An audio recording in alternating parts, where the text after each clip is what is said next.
Hubballi Dharwad central ವಿಧಾನಸಭಾ ಕ್ಷೇತ್ರದ ಶಾಸಕರು ನಮ್ಮ ಜೊತೆಗಿದ್ದಾರೆ, ಮಾತಾಡಿಸ್ತೇನೆ. SIR ಬಗ್ಗೆ ಸಾಕಷ್ಟು ಆರೋಪಗಳನ್ನು ಮಾಡ್ತಾ ಇರ್ತಕ್ಕಂಥದ್ದು. ಏನು ಸರ್ ಆರೋಪ ಸರ್? ನೋಡಿ, ಇವತ್ತು SIR ಸ್ಟಾರ್ಟ್ ಆದಾಗಿಂದ ನಮಗೆ ಒಂದಿಲ್ಲ ಒಂದು ಶಂಕೆಯನ್ನು ವ್ಯಕ್ತಪಡಿಸ್ತಾ ಇದ್ವಿ. ಎಲ್ಲೋ ಇದು ಸರಿ ಆಗ್ತಾ ಇಲ್ಲ, ಭಾಳಷ್ಟು ತೊಂದರೆ ತಾಪತ್ರಗಳಲ್ಲಿ ಇದರಲ್ಲಿ ಈಲ್ಡ್ ಆಗ್ಬೋದು ಅಂತಕ್ಕಂಥ ಸಮಸ್ಯೆಗಳನ್ನ ನಾವು ನೋಡಿದ್ವಿ. ಯಾಕಂದರೆ BLOಗಳು ಕೆಲವೊಂದು BLOಗಳ ವರ್ತನೆಯನ್ನು ನೋಡಿದಾಗ ಕೂಡ ಭಾಳ ಸ್ಪಷ್ಟವಾಗಿತ್ತು. ಆಫೀಸರ್ಸ್ ವರ್ತನೆ ನೋಡಿದಾಗ ಕೂಡ ಅನಿಸ್ತಾ ಇತ್ತು. ಯಾಕಂದರೆ ಇವತ್ತು ನನಗೆಲ್ಲೋ ಒಂದು ಕಡೆ ಅನಿಸುತ್ತೆ, ರಾಜ್ಯ ಸರ್ಕಾರ ಇವ್ರ ಮೇಲೆ ಹಿಡಿತವನ್ನು ಸಾಧಿಸಿ ತಮಗೆ ಯಾವ ರೀತಿ ಬೇಕೋ ಆ ರೀತಿ ಮಾಡಿಸ್ಕೊಳ್ಳುವಂಥ ಪ್ರಯತ್ನ ಆಗಿರ್ಬೋದು ಅಂತಕ್ಕಂಥ ಒಂದು ಇನ್ಫಾರ್ಮೇಷನ್ ಕೂಡ ನಮ್ಗೆ ಲಭಿಸ್ತಾ ಇದೆ. ಅದರ ಜೊತೆಗೆ ಅನೇಕ BLOಗಳ ಜೊತೆ ನಾನು ನೇರವಾಗಿ ಹೋಗಿ ಮಾತಾಡಿದಂಥ ಸಂದರ್ಭದಲ್ಲಿ ಕೂಡ BLOಗಳು ಇಲ್ಲ, ನಮಗೆ ಭಾಳ ಒತ್ತಡ ಇದೆ, ಇದನ್ನು ಶಿಫ್ಟ್ ಮಾಡಿ ಅಂತಕ್ಕಂಥ ಭಾಳಷ್ಟು ಒತ್ತಡವನ್ನು ನಮ್ಮ ಮೇಲ್ವಿಚಾರಕರು ಮೇಲಧಿಕಾರಿಗಳು ಹಾಕ್ತಾ ಇದ್ದಾರೆ ಅಂತಕ್ಕಂಥದ್ದು ಹೇಳಿದ್ರೆ, ಕೆಲವೊಂದು BLOಗಳು ನಾವು ಮಾಡಲ್ಲ ಅಂದರೂ ಕೂಡ ಇವರೇ ಅವ್ರದ್ದು OTP ತೊಗೊಂಡು ಕೂಡ ಮಾಡಿರ್ತಕ್ಕಂಥದ್ದನ್ನು ಕೂಡ ನಾವು ನೋಡಿದ್ದೇವೆ. ಹೀಗಾಗಿ ನಾನು ನಿಮಗೆ ಒಂದು 2 ಅಂಕಿಅಂಶಗಳನ್ನು ಸ್ಪಷ್ಟ ಮಾಡಬೇಕಂತಂದರೆ, ಫಾರ್ಮ್ ಏನು ನಾವು ಇವತ್ತು ಡಿಸ್ಟ್ರಿಬ್ಯೂಷನ್ ಹಾಕಬೇಕಾಗಿತ್ತು. ನಾನು ಹೇಳೋದು 20/7/2026 2 ಗಂಟೆಗೆ 88% ಫಾರ್ಮ್ ಡಿಸ್ಟ್ರಿಬ್ಯೂಷನ್ ಮಾಡಿದ್ರು. ಆದರೆ ಕೇವಲ 1.5 ದಿವಸದಲ್ಲಿ 100% ಮುಗಿಸ್ಬಿಟ್ರು. ಅಂದರೆ ಆ ಉಳಿದಿರ್ತಕ್ಕಂಥ ಫಾರ್ಮ್ಗಳೇನಿದ್ವು ಅವ್ನು ನಾವು ಡಿಸ್ಟ್ರಿಬ್ಯೂಟ್ ಮಾಡಿಬಿಟ್ವಿ ಅಂತ ಹೇಳ್ಬಿಟ್ರು. 12% 1.5 ದಿವಸದಾಗ ಮುಗಿಸ್ತಾರಂತಂದರೆ ಎಷ್ಟು ದೊಡ್ಡ ಕಾರ್ಯ ಆಯಿತು. ಆ ಫಾರ್ಮ್ಗಳು ಎಲ್ಲಿ ಹೋದ್ವು, ಯಾರು ಡಿಸ್ಟ್ರಿಬ್ಯೂಟ್ ಮಾಡಿದರು, ಯಾರ ಮನೆ ಸೇರಿದ್ವು ಅಂತಕ್ಕಂಥದ್ದನ್ನು ನಾವು ನೋಡಬೇಕಾಗತ್ತೆ. ಇಲ್ಲಿ ನೋಡಿ, ಅಂಕಿಅಂಶ 20ನೇ ತಾರೀಕಿಗೆ ಮಾಡಿದಂಥ ಸಂದರ್ಭದಲ್ಲಿ UVF 22,250 ಇತ್ತು, ಅಂದರೆ ಅನ್ಐಡೆಂಟಿಫೈಡ್ ಅಂತಕ್ಕಂಥದ್ದನ್ನು. ಹೊಳ್ಳಿ ಕೇವಲ 1.5 ದಿವಸದಲ್ಲಿ 22,000 ಇರ್ತಕ್ಕಂಥ UVF 51,112. ಹಾಗಾದರೆ ಇವ್ರು ಮಾಡಿರ್ತಕ್ಕಂಥ ಘನಕಾರ್ಯ ಏನಂತಂದರೆ, ವೋಟರ್ಸ್ಗೆ ಕೊಡಲಿಲ್ಲ, ನೇರವಾಗಿ ಡಿಲಿಟೇಷನ್ ಏನು ಮಾಡುವಂಥ ಪ್ರೊಸೆಸ್ ಐತೆ, ಆಬ್ಸೆಂಟೋ ಪರ್ಮನೆಂಟ್ ಶಿಫ್ಟಿಂಗೋ ಅಲ್ಲಿ ಶಿಫ್ಟ್ ಮಾಡಿದ್ರು ಹೊರತು ಇವ್ರಿಗೆ ವೋಟರ್ಸ್ ಕೊಡ್ತಕ್ಕಂಥ ಪ್ರಕ್ರಿಯೆಯನ್ನು ಮಾಡಲಿಲ್ಲ. BLOಗಳು ನಮ್ಮ ಕ್ಷೇತ್ರದಲ್ಲಿ ಒಂದು ಸಲ ಭಾಳ ಅಂದ್ರೆ ಹೋಗಿದ್ದಾರೆ. ಅದು ಬಿಟ್ಟರೆ ಯಾವ BLOಗಳು ಕೂಡ ಮನೆಗೆ ಹೋಗಿಲ್ಲ. ಬೇಕಾದ್ರೆ ನೀವು ಕೂಡ ಇಲ್ಲೇ ಪಕ್ಕದಲ್ಲಿ ಇರ್ತಕ್ಕಂಥ ಒಂದು 50 ಮನೆಗೆ ಹೋಗೋಣ, 50 ಮನೆ ಮೇಲೆ ಎಷ್ಟು ಮನೆ ಮೇಲೆ ಸ್ಟಿಕ್ಕರ್ ಅದ ಚೆಕ್ ಮಾಡ್ಕೊಂಬಂದ್ಬಿಡೋಣ, ಅಲ್ಲಿಗೆ ಗೊತ್ತಾಗುತ್ತೆ ನಿಮ್ಗೆ ಏನೈತಿ ಪರಿಸ್ಥಿತಿ ಅಂತಕ್ಕಂಥದ್ದನ್ನು. ತದನಂತರ ಇದು ಫಾರ್ಮ್ ಡಿಸ್ಟ್ರಿಬ್ಯೂಷನ್. ಇದು ಈಗ ಫಾರ್ಮ್ ಹೊಳ್ಳಿ ತೊಗೊಳ್ಳೋಂಥದ್ದನ್ನು ಪ್ರಾರಂಭ ಆಯಿತು. ನಮ್ಮ ಎಲ್ಲ BLOಗಳು ಕೂಡ ಸಂಪೂರ್ಣವಾಗಿರ್ತಕ್ಕಂಥ ಸಹಕಾರ ನಾವು ಕೊಡಾಕತ್ತಿದ್ವಿ. ನೋಡಿ, ಇಲ್ಲಿನೂ 31/7/2026 6 ಗಂಟೆಗೆ ಇನ್ನೂ 23,362 ಫಾರ್ಮ್ಗಳು ಹೊಳ್ಳಿ ಬರಬೇಕಾಗಿದೆ, ವಾಪಸ್ ಬರಬೇಕಾಗಿದೆ. ಇವ್ಯಾವು BLOಗಳು ಮನೆಗೆ ಕೊಟ್ಟಿರ್ತಕ್ಕಂಥದ್ದು ಅಥವಾ ಮತದಾರಿಗೆ ಮುಟ್ಟಿಸಿರ್ತಕ್ಕಂಥದ್ದು, ಇವ್ರು ಹೋಗಿ ಕೊಟ್ಟಾರೋ ಅಥವಾ ಅವರೋ ಬಂದು ತೆಗೆದುಕೊಂಡೋಗ್ಯಾರೋ ಅಥವಾ BLOಗಳು ಹೋಗಿ ಕೊಡಿಸಿದಾರೋ ಗೊತ್ತಿಲ್ಲ. 23,000ದಷ್ಟು ಫಾರ್ಮ್ಗಳು ಇನ್ನೂ ಹಳ್ಳಿ ಬರಬೇಕಾಗಿದೆ. ಆದರೆ ಕೇವಲ ಅದನ್ನು ಸತ್ಯಕ್ಕೆ 1.5 ದಿವಸದಲ್ಲಿ, ಅಂದರೆ ನಿನ್ನೆ 22/8/2026 ಸಾಯಂಕಾಲ 8 ಗಂಟೆ ಅಷ್ಟೊತ್ತಿಗೆ ಕೇವಲ 1,729 ಉಳಿದು. ನಾವು ಖುಷಿಯಾಗಿದ್ವಿ, ಹಂಗಂದ್ರೆ 22,000 ಫಾರ್ಮ್ ಬಂದುಬಿಟ್ಟು ವೋಟರ್ ಸಂಖ್ಯೆ ಏರ್ತು ಅಂತೇಳಿ. ಆದರೆ ಇವತ್ತು ವೋಟರ್ ಸಂಖ್ಯೆನೂ ಏರಲಿಲ್ಲ. ಆ ಹೋಗಿದ್ದೆಲ್ಲವೂ ಕೂಡ UVFಗೆ ಅಲ್ಲಿಗೆ ಹೋಗಿ ನೋಡಿ, ಇಲ್ಲಿ 56,383 ಇದ್ದಿದ್ದು 71,450 ಆದ. ಹಾಗಾದರೆ ನಾನು ಭಾಳ ಸ್ಪಷ್ಟವಾಗಿ ಆಯೋಗಕ್ಕೆ ಕೇಳೋಕ್ಕೆ ಇಚ್ಛೆಪಡ್ತೀನಿ, ಇಲ್ಲಿ ಅಧಿಕಾರಿಗಳಿಗೆ ಕೇಳೋಕ್ಕೆ ಇಚ್ಛೆಪಡ್ತೀನಿ, ಇಷ್ಟು ಏರ್ತಲ್ಲ, ಹಾಗಾದರೆ ನಿಮ್ಮ BLOಗಳು ಯಾರ ಮನೆಗೆ ಹೋಗಿ ಕೊಟ್ಟಿದ್ರು, ಅವ್ರ ಹೆಸರು ಮತ್ತು ಅವ್ರ ಮೊಬೈಲ್ ನಂಬರ್ ಏನು, ಅವ್ರು ಇಲ್ಲಿವರೆಗೆ ಯಾಕೆ ತಂದು ಕೊಡಲಿಲ್ಲ, ಅವ್ನು ಹೊಳ್ಳಿ ತಂದು ಕೊಡೋಕೆ ನಿಮ್ಮ ಕಡೆಯಿಂದ ಆಗಿರ್ತಕ್ಕಂಥ ಪ್ರಕ್ರಿಯೆ ಏನು, ನಿಮ್ಮ ಕಡೆಯಿಂದ ಆಗಿರಲಿಲ್ಲ ಅಂದ್ರೆ ಆ ನಂಬರ್ ಕೊಟ್ಟಿದ್ರೆ ನಮ್ಮ BLO ಹೋಗಿ ಆ ಮನೆಗೆ ಹೋಗಿ ಭೇಟಿಯಾಗಿ ಆ ಫಾರ್ಮ್ಗಳನ್ನು ತಂದು ಕೊಡುವಂಥ ಪ್ರಯತ್ನ ಮಾಡ್ತಿದ್ದ. ಆದರೆ ಇದನ್ನ ಯಾವುದನ್ನೂ ಮಾಡಲಾರ್ದೆ ನೇರವಾಗಿ ಇವತ್ತು ಡಿಲಿಟೇಷನ್ ಮಾಡುವಂಥದ್ದು, ಪರ್ಮನೆಂಟ್ ಆಬ್ಸೆಂಟಿಗೆ ಏನು ತೆಗೆದುಕೊಂಡು ಹೋಗುವಂಥ ಪ್ರಕ್ರಿಯೆ ಮಾಡಿದ್ದು.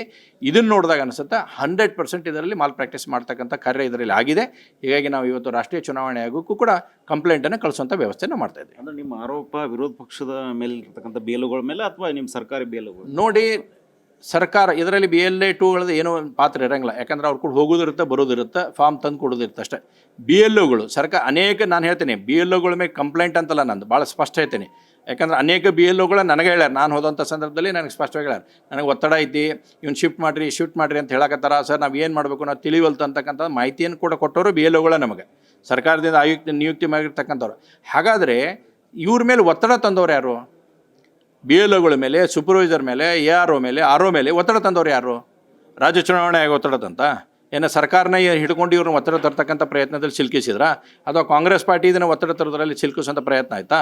ಇದು ಇವತ್ತು ಸ್ಪಷ್ಟ ಆಗಬೇಕಾಗಿರ್ತಕ್ಕಂಥ ಸಂಗತಿ. ಹೀಗಾಗಿ ಇದು ಒಟ್ಟು SIR ಪ್ರಕ್ರಿಯೆ ಭಾಳಷ್ಟು ಸಮಸ್ಯೆಗಳನ್ನು, ಗೊಂದಲಗಳನ್ನು ಕ್ರಿಯೇಟ್ ಆಗಿದೆ. ಎರಡನೇದು, ಇವತ್ತು ಇದಕ್ಕೆ ಸಾಕಷ್ಟು ಪ್ರಚಾರವನ್ನು ಕೊಡಬೇಕಾಗಿತ್ತು. ಫಾರ್ ಎಕ್ಸಾಂಪಲ್, ನನ್ನ ಕ್ಷೇತ್ರದಲ್ಲೇ ನಾನು ಆಯುಕ್ತರಿಗೆ ಹೇಳಿದ್ದೆ ಏನಂತೇಳಿ, ನಿಮ್ಮದು ಬೆಳಗ್ಗೆ ಎದ್ಕೊಳ್ಳೇನೆ ಸಾಕಷ್ಟು ಕಸದ ಗಾಡಿಗಳು ಅಡ್ಡಾಡ್ತಾವೆ. ಆ ಸಂದರ್ಭದಲ್ಲಿ ಅವಕ್ಕೆ ನೀವು ಒಂದು ಜಸ್ಟ್ ಪೆನ್ ಡ್ರೈವನ್ನು ನೀವೊಂದು ಮಾಡಿ ಎಲ್ಲ ಗಾಡಿಗೆ ಹಾಕಿಬಿಟ್ರಿ ಅಂತಂದ್ರೆ ಬೆಳಿಗ್ಗೆ ಏಡ್ರಿ ನೀವು ಸೋಮವಾರದಿಂದ ಶುಕ್ರವಾರ ಮಟ್ಟ ಬಿ ಎಲ್ ಎಗಳು ತಮ್ಮ ಮನೆಗೆ ಬರ್ತಾರೆ. ದಯವಿಟ್ಟು ಬಂದಾಗ ನಿಮಗೆ ಕೊಟ್ಟಿರ್ತಕ್ಕಂಥ ಎನಮರೇಷನ್ ಫಾರ್ಮನ್ನು ಹೊಳ್ಳಿ ಕೊಡ್ರಿ, ಅಂದರೆ ನೀವು ಹೋಟೆಲ್ ಲಿಸ್ಟ್ನಲ್ಲಿ ಅರ್ಹತೆಯನ್ನು ಪಡ್ಕೊಡ್ರಿ ಅಂತಕ್ಕಂಥ ವಿನಂತಿ ಮಾಡ್ಬೋದಾಗಿತ್ತು. ಇಲ್ಲ ಶನಿವಾರ ಮತ್ತು ಐತಾರು ದಿವಸ ನಮ್ಮ ಬಿ ಎಲ್ ಒಗಳೆಲ್ಲರೂ ಕೂಡ ಮತಗಟ್ಟೆಯಲ್ಲಿ ಕೂಡ್ತೀವಿ, ಅಲ್ಲಿ ಬಂದು ನಿಮ್ಮದು ಫಾರ್ಮ್ ಹೊಳ್ಳಿ ಕೊಡ್ರಿ ಅಂತ ಹೇಳ್ಬೋದಾಗಿತ್ತು. ಆದರೆ ಇದನ್ನು ಯಾವ ಪ್ರಚಾರವನ್ನು ಮಾಡೋಕ್ಕೆ ಗೋಡಬೇಕು ಹೋಗಲಿಲ್ಲ. ನಾವು ಹೇಳಿದ್ವಿ, ಕಳೆದ ಸಲ ಜಿಲ್ಲಾಧಿಕಾರಿಗಳು ಹೋಗಿ ನಾವು ಕಂಪ್ಲೇಂಟ್ ಕೊಟ್ಟು ಬಂದಿದ್ವಿ, ಈಗ ಆಗ್ತಾ ಇದೆ ಅಂತಂದೇಳಿ ರಾಜ್ಯ ಚುನಾವಣಾ ಆಯೋಗಕ್ಕೂ ಕಳಿಸಿದ್ವಿ. ಆದರೆ ಯಾವುದೇ ರೀತಿಯಾಗಿರ್ತಕ್ಕಂಥ ಪ್ರಯೋಜನ ಆಗಿಲ್ಲ.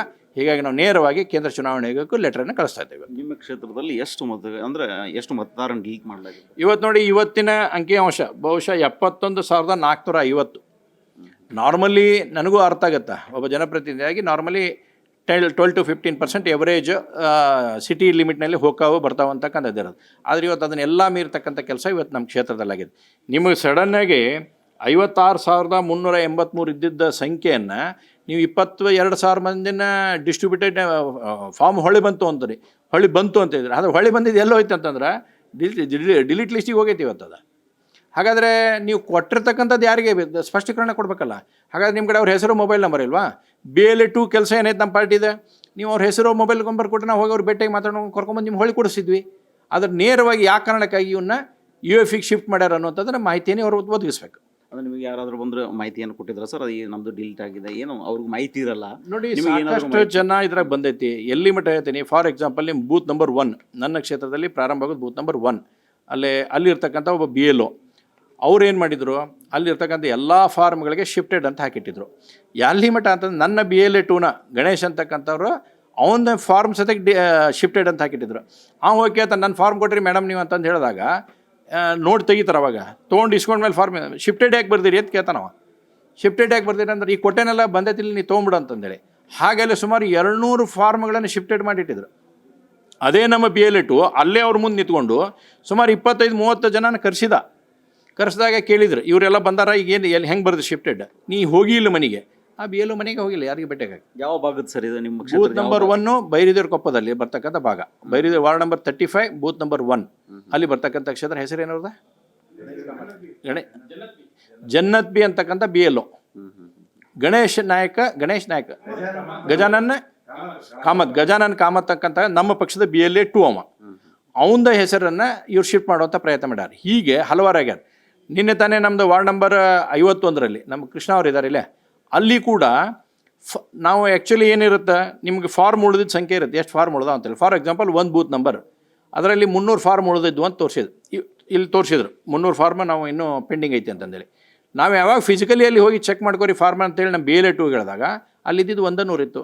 200 ಫಾರ್ಮ್ ಹಾಗಾದ್ರೆ ಎಲ್ಲಿ ಹೋದ್ಬೋವ, ಯಾರು ಕೊಟ್ಟಾಗಂತ ಅಲ್ಲಿ ಸಂಪೂರ್ಣವಾಗಿ ನಾವು ತನಿಖೆಯನ್ನು ಮಾಡ್ಸೋಕೆ ಬೆನ್ನತ್ತಿದ ಮೇಲೆ ಸಂಬಂಧಪಟ್ಟಿರ್ತಕ್ಕಂಥ BLOನ, ಆಮೇಲೆ ಸೂಪರ್ವೈಸರ್ನ, ಕಮಿಷನರ್ನ, ಇವ್ರನ್ನೆಲ್ಲರನ್ನೂ ಕರೆಸಿ ಅಲ್ಲಿ ಚೆಕ್ ಮಾಡಿದಾಗ 200 ಇನ್ನೂ ಡಿಜಿಟಲೈಸೇಷನ್ ಮಾಡಿಲ್ಲ.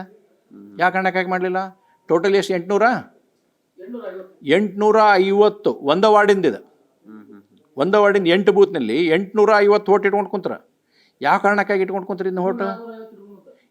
ಈ ಕ್ಷಣನೂ ಇನ್ನೂ 450 ಅಡ್ಜಸ್ಟ್ ಆಗಿಲ್ಲ. ಇದನ್ನು ನಾವು ಕಂಟಿನ್ಯೂ ಫಾಲೋಅಪ್ ಮಾಡಿ, ನಮ್ಮ ಪ್ರಮುಖರು ಇರ್ತಾರೆ, ನಮ್ಮ ಎಕ್ಸ್ ಮೇಯರ್ ಇದ್ದಾರೆ, ಎಲ್ಲರೂ ಹೋಗಿ ಕೂತ್ಕೊಂಡು ಮಾತಾಡಿ ನಮ್ಮ BLA1 ಹೋಗಿ ಎಲ್ಲ ಮಾಡಿದ್ಮೇಲೆ ಕಡೆ ಇನ್ನೂ ಇಟ್ಕೊಂಡು ಕುಂತಾರೆ. ಯಾವ ಕಾರಣಕ್ಕಾಗಿ ಇಟ್ಕೊಂಡ್ರು? ಹಾಗಾದ್ರೆ ಬಹುಶಃ ನನಗೆ ಅನ್ಸುತ್ತೆ ಅವ್ರು 29 ಏನಾದರೂ ಕೊನೆ ಡೇಟ್ ಆಗಿದ್ರೆ ಇವನ್ನೆಲ್ಲ ಡಿಲೀಟ್ ಮಾಡಿ ಹೋಗೋದು ಬಿಡ್ತಿದ್ರು. ಇದು ಒಂದು ದೊಡ್ಡದಾಗಿರ್ತಕ್ಕಂಥ ಷಡ್ಯಂತ್ರ ಇಲ್ಲಿ ನಡೆದಿದ್ದಂಗೆ ಫ್ಯಾಕ್ಟ್. ಅದರಾಗೆ ಪ್ರಮುಖವಾಗಿ ನೀವೇನು ಹೇಳ್ತಾ ಇದ್ರಿ ಸರ್, 56,000 ಮತ್ತು 71,000 ಅಂತ ಹೇಳ್ತೀರಿ. ಈ ಒಂದು ಏನು ಮತದಾರಿದ್ದಾರೆ ಪ್ರಮುಖವಾಗಿ ಈ ಭಾಗದವ್ರು ಅಂತ ಹೇಳಿದ್ರೆ ಯಾವ ಭಾಗದವ್ರು ಸರ್ ಇವರು? ನೋಡಿ, ಇಡೀ ನಮ್ಮ ಹುಬ್ಳಿ ಧಾರವಾಡ ಸೆಂಟ್ರಲ್ ವಿಧಾನಸಭಾ ಕ್ಷೇತ್ರದಲ್ಲಿ ಬರ್ತಕ್ಕಂಥ 266 ಬೂತ್ಗಳಲ್ಲಿ ಇದು ಸ್ಪ್ರೆಡ್ ಆಗಿರ್ತೈತೆ 71,000. ಇದರಲ್ಲಿ ಆ್ಯಕ್ಚುಲಿ ನಾವು 52,000 ಇದ್ದಂಥ ಸಂದರ್ಭದಲ್ಲಿ ನಾವೇನು ಭಾಳ ಕಿರಿಕಿರಿ ಮಾಡೋಕ್ಕೆ ಹೋಗಿದ್ದಿಲ್ಲ ಅವ್ರಿಗೆ, ಆಯಿತು ನೋಡೋಣ ಅಂತೇಳಿ. ಬಟ್ ಈ 52,000ಗಳನ್ನು ಏನು ಉಳಿದಿದ್ರು ಅವ್ರನ್ನ ಹುಡುಕ್ತಕ್ಕಂಥ ಕಾರ್ಯ ನಮ್ಮ ಕಡೆಯಿಂದ ನಡೀತಾ ಇತ್ತು.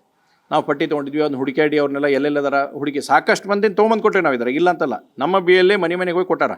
ನಿನ್ನಿನ ಕೂಡ BLAಗಳನ್ನ ನಮ್ಮ BLA2 ಕರ್ಕೊಂಡೋಗಿ ಮನೆಗೆ ಸಂಪರ್ಕ ಮಾಡಿ ಅಲ್ಲಿ ಕೊಡಿಸುವಂಥದ್ದನ್ನು ಮಾಡೇವಿ, ಇಲ್ಲ ಅಂತ ಹೇಳಿಲ್ಲ. ನಿನ್ನೆ ಕರ್ಕೊಂಡು ಹೋಗುವಂಥದ್ದು. ಆದರೆ ಇವ್ರಿಗೆ ಅಲ್ಲೇ ಬೂತ್ನಲ್ಲಿ ಕುಂದ್ರಂತ ಇನ್ಸ್ಟ್ರಕ್ಷನ್ ಕೊಟ್ಟವ್ರು ಯಾರು ಇವ್ರಿಗೆ? ಯಾಕೆ ಇವ್ರು ಮನೆಗೆ ಅಡ್ಡಾಡಲಿಲ್ಲ? ಚುನಾವಣಾ ಆಯೋಗ ಸ್ಪಷ್ಟವಾಗಿ ಹೇಳುತ್ತೆ 3 ಸಲ ಹೋಗ್ಬೇಕು, 3 ಸ್ಟಿಕರ್ ಹಚ್ಚಬೇಕು. ನೀವು ಬರೀ ಹೋಗ್ರಿ, ಇಲ್ಲೇ ನಾವು ಈಗ ದೇಶಪಾಂಡೆ ಕುಂತು ಮಾತಾಡತ್ತೆ, ಇಲ್ಲೇ ಒಂದು 10 ಮನೆಗೆ ಹೋಗ್ರಿ, 1 ಸ್ಟಿಕರ್ ರೈತೆ ಅಂತ ಚೆಕ್ ಮಾಡಿಬಿಡ್ರಿ. ಕೊನೆಯದಾಗಿ ಏನು ಹೇಳ್ತೀರಿ ಸರ್ ಚುನಾವಣಾ ಆಯೋಗಕ್ಕೆ? ನೋಡಿ, ಈಗೇನಿದು 22,000 ಓಟ್ ಶಿಫ್ಟಿಂಗ್ ಅಂತ ಹಾಕೊಂಡಾರ, ಅದನ್ನು ತಕ್ಷಣ ವಾಪಸ್ ಮಾಡಬೇಕು. ವಾಪಸ್ ಮಾಡಿ ಅದರ ಸಂಪೂರ್ಣ ಪ್ರಕ್ರಿಯೆ ಪ್ರೊಸೆಸ್ ಆಗಬೇಕು. ಮತ್ತು ಸ್ಟಾರ್ಟಿಂಗಿಗೆ ಏನು ನೀವು ಡಿಸ್ಟ್ರಿಬ್ಯೂಟೆಡ್ನಲ್ಲಿ ಒಂದು 15% 16% ಏನು ಶಿಫ್ಟಿಂಗ್ ಅವತ್ತು ಇಮಿಡಿಯೇಟ್ ಡಿಸ್ಟ್ರಿಬ್ಯೂಟ್ ಅಂತ ತೋರಿಸಿ ದೊಡ್ಡ ತಪ್ಪು ಮಾಡಿದ್ದು ಅಲ್ಲೇ. ಅದಾದಮೇಲೆ ಈಗ ವಾಪಸ್ ಬರೋ ಫಾರ್ಮ್ನಾಗೂ ದೊಡ್ಡ ತಪ್ಪನ್ನು ಮಾಡಿದಿರಿ, ಇನ್ನು ರೆಕ್ಟಿಫೈ ಮಾಡ್ಬೇಕಂತ ಆಗ್ರಹ ಮಾಡ್ತೀವಿ. ಮತ್ತು ಇದೇನು ಇಷ್ಟೆಲ್ಲ ಗೋಲ್ಮಾಲ್ ಆಗೋ ಕಾರಣ ಆಗುತ್ತೆ, ಅವ್ರ ಮ್ಯಾಗೆ ಆ್ಯಕ್ಷನೂ ಆಗಬೇಕು. ಇದು ಇಲ್ಲಿಗೆ ನಿಲ್ಲಂಗಿಲ್ಲ, ಅವ್ರ ಮ್ಯಾಗೆ ಆ್ಯಕ್ಷನ್ ಆಗಬೇಕು. ನಾವು ಹೀಗಾಗಿ ಕೇಂದ್ರ ಚುನಾವಣೆಗೂ ನಾವು ಕಂಪ್ಲೇಂಟನ್ನು ಇವತ್ತು ನಾವು ಲಾಂಚ್ ಮಾಡ್ತಾ ಇದ್ದೀವಿ ಅದಕ್ಕೆ.